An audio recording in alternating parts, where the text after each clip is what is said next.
Hello, hello, hello! It's Arya here, and gosh, I shouldn't gone hate us at a moment's notice. I blame my lack of motivation and depression and all that fun stuff. Anyways, let's not waste any more time and jump to the topic of this video. Fantasy Kaleidoscope, Memories of Phantasm, is an episodic fan web animation created by Manpuku Jinja, music by Yuhei Satellite, and a fandom which is all voiced by one girl. Basically, to put it simply, it's a series that recaps the events that happen in the games, with creative liberties here and there. For this video, I'll only be covering the first 7 episodes. I want to save the rest for another time.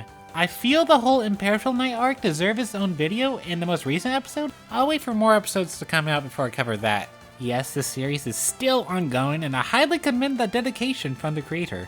I'll be looking back at this series and give it as good of a summary as I can. Obviously, I'm putting a spoiler warning for the episodes in question, so if you have about 2 hours of free time and don't want to be spoiled, go watch the series yourself. Hold on, before we get into this, let me check my analytics and see how many people who watch my videos are subbed to my channel. I don't like seeing this at all. Anyways, let's dive headfirst into Memories of Phantasm. Episode 1. We see a small opener showing Yomu Konpaku and Yuko Saigoji attempting to power up the Saigoji Ayakashi, trying to make the cherry tree blossom. We then head over to the Hakare shrine where Marissa has Chirno captive for doing Chirno things. Reimu is like me, not caring about anything at all. Marissa does not like the fact that it's still cold in the spring, but Reimu still doesn't care, so Marissa has to take this into her own hands and find out the problem herself. Marissa takes quick care of Letty White Rock, and then, Aya? What are you doing here? This isn't your game you debuted in. Actually, in fact, you didn't even debut in the game. Anyways, Aya then proceeds to take pictures of Marissa's annoyance as failing to catch Chin, as well as trying to sneak into Alice's house and the Scarlet Mansion Library? Oh hey Sakya, wonder what you'll do in the story considering you're the 3rd main character of PCB. After a brief appearance from Lily White and the Prism River Sisters, we head to the Netherworld. A fierce battle between Marissa and Yomu begins, and I want to say even though there's not a lot of it, I do like the Sakuga, and more credit given because this is all fan-made. The fight doesn't last long though, and Yomu is swiftly taken care of. The big bad Yuko shows up and decides to do everything herself. Back at the Hakare shrine, we have a conversation between Sakya and Reimu. Wow, Reimu is really like me when I wake up in the afternoon. Let's see how Marissa's doing. Marissa's not doing that well. It seems that Yuko is going to achieve her goal after all, but wait, Reimu shows up in just the nick of time. Time to go overpower protagonist mode.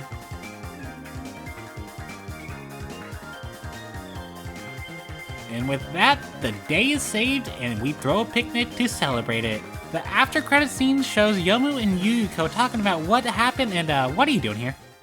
Episode 2. Here we go, the Scarlet Double Mansion arc. This is a flashback arc that happens after the events of Subterranean Animism. So 7 is the first episode, then 6, which takes place after 11 mind you. I mean, the events of 11 are told in the opening for these next 3 episodes, so it's not like we're completely going in without prior knowledge. We got a massive party that takes place after Subterranean Animism, with some silly interactions here and there. So Nai is interested in the Scarlet Double Mansion incident, which then leads to said backstory happening. Reimu just dips. She wants nothing to do with this. But this ends up leading to a short conversation with Yukari. All these silly little incidents are really bothering Reimu, aren't they? Or does she just not care? Let's just get on with the story of the Scarlet Devil Mansion incident. Alright, let's put Aya in places where she doesn't belong. She gives us an explanation of the mansion that has absolutely no significance whatsoever. Hello, Chirno. Goodbye, Chirno. So I'm heading down later and we come across a creepy looking bedroom. Who could be inside that coffin, you ask? Well... Suddenly, Flandra looks like she has a human she can play with. It seems like Marissa is in for a bad time against this vampire. Romelia has plans to take over against Sokyo, so she decides to put a red mist over the sky. Flandra is getting tired of being mistreated by her sister, but before she can do anything about it, Patchouli decides to trap her in a water bubble. Do I have to bring up how many things vampires are weak to in fiction? Marissa does not like how Patchouli is treating Flandra as well, so they engage in battle. I'm going to miss Kawakuma. Will Marissa survive her encounter with Patchouli? Find out next time, which is happening right now. Episode 3. So this episode starts off with, whoa, that's not being shown. But Ren and Yukari are talking about the geyser incident and about keeping an eye on the Moria shrine. Also, Chin dies, but I don't want to stay here any longer. My sensors aren't powerful enough. But back to the main focus of this episode, this time with Reimu included. I'm gonna miss Rumia. I'm also gonna miss Mei Ling. Poor Flandra. Being abandoned by her own sis. I could very easily make a JoJo joke here, but I'm better than that. Fine, at least I'll give you the funny sound effect. Marissa manages to successfully defeat Patchouli, all due to her anemia. Flandra ends up getting motivated by Marissa to carry on with her journey. Wow, that's crazy that Sakia doesn't want to be with humans, despite being one herself. Oh, you thought Reimu died here? Psych! Well, time to go into overpowered protagonist mode.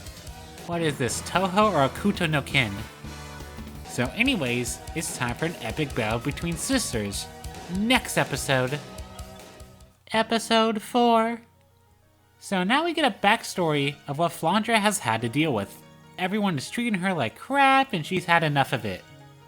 Levitain versus Gungear. Which weapon will prevail? Their clash is single-handedly destroying the mansion. Everything is going to chaos.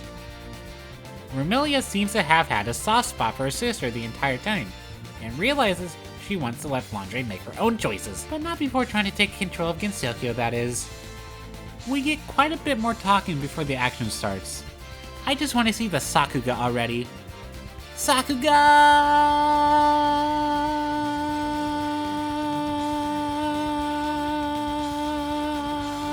Reimu continues to be as overpowered as ever and defeats the vampires in combat.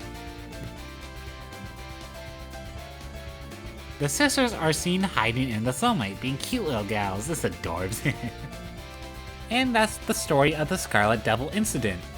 We get some silly little interactions to wrap up the episode, like Marissa being a book thief, Romelia steering Flandra's pudding, and that causing a fight to break out, and Yukari being a trolly little yokai as always. The after credits scene gives us a teaser on the next episode. Wait a damn second, that's not what happens in episode 5. The next episode focuses on Phantasmagoria Flower View. Episode 5. Now we're jumping into Phantasmagoria of Flower View. So Akishiki Yamazanadu is going to be punishing people for not being up to her proper standards. Well, we do see Chirno being ambushed by Yuka. I wonder how this will go. Back at the shrine, Raymond, Marissa, and Aya are just talking about how wonderfully truthful and accurate Aya's newspapers are. And by that I mean lying does sell. Aya needs more material for some interesting news, so she heads off. It seems our confrontation with Yuka and Chirno is a lot more wholesome than I expected, and as we expected. Seems the news about the yokai in the Garden of the Sun was all fabricated after all. Hello, Aaron, Kaguya, and Medicine? Moving on. Tay's over here poisoning Raisin like, come on girl, you trying to kill her or something? Ooh, you messed up now, Tay. Now you're the one that's getting murdered. This will be an excellent scoop for the latest editions of Aya's newspaper headline. Sorry, Aya, but your days of messing with the Scarlet Devil Mansion are over. Maylene and Flandra are just gazing at the beautiful flowers at this time of night. Might be good for her to slack off every once in a while. Thanks, Fanon. Wait, don't pull that. No. It seems that the Yamazanadu is not happy about things and needs to scold people because of it. Episode 6. So we got Yomu and Kamachi drunk as hell tonight with Missia running the shack. Gosh, I hope nothing bad gets said while the Yamazanadu is around. Uh-oh. Yeah, Kamachi seems to have made a mistake. Well, I wish her good luck for what's ever coming. Yomu is gonna get scolded too. And now we prepare for her judgment. Shiki with that going to hell statement. Welp, I'm going to miss Yomu. Aya, you just came at a bad time, hun. I know you have to run your business and all, but you have to be very careful around the Yamazanadu. It seems this whole incident is being caused from the outside world. Aya, now's your turn to be scolded. Yomu has to join her too. It goes on and on and on and Komachi has to join them too, and it goes on and on and on. Sanai is getting more used to Tensoku, and now we get an exposition by Yukari about how dead humans make flowers bloom. Well, it seems we got a lot of deaths judged by how many flowers there are. Those 60 years always causing trouble. The ferryman is going to decide what to do with the spirit and send it to Higan. That will resolve the flower incident. Oh wait, I didn't point this out yet, but Sanai, you're not from this game. Back at the Hakare Shrine, where Reimu and Marissa are cleaning up the place, Suika is scared of the Enma and does not want to be lectured. Reimu does not give a single damn about this. Marissa doesn't want anything to do with this either, but Reimu's over here and forcing them to stay in their presence. This all results in Marissa punching Shiki, which will be amazing in the next issue. What a rough time for the Enma. The after credit scene is just a teaser of Mountain of Faith. Not yet. Episode 7. The final episode we're covering today is Hiso Tensoku. What an interesting jump from 6 to 9 to 12.3, but it mainly focuses on Chirno.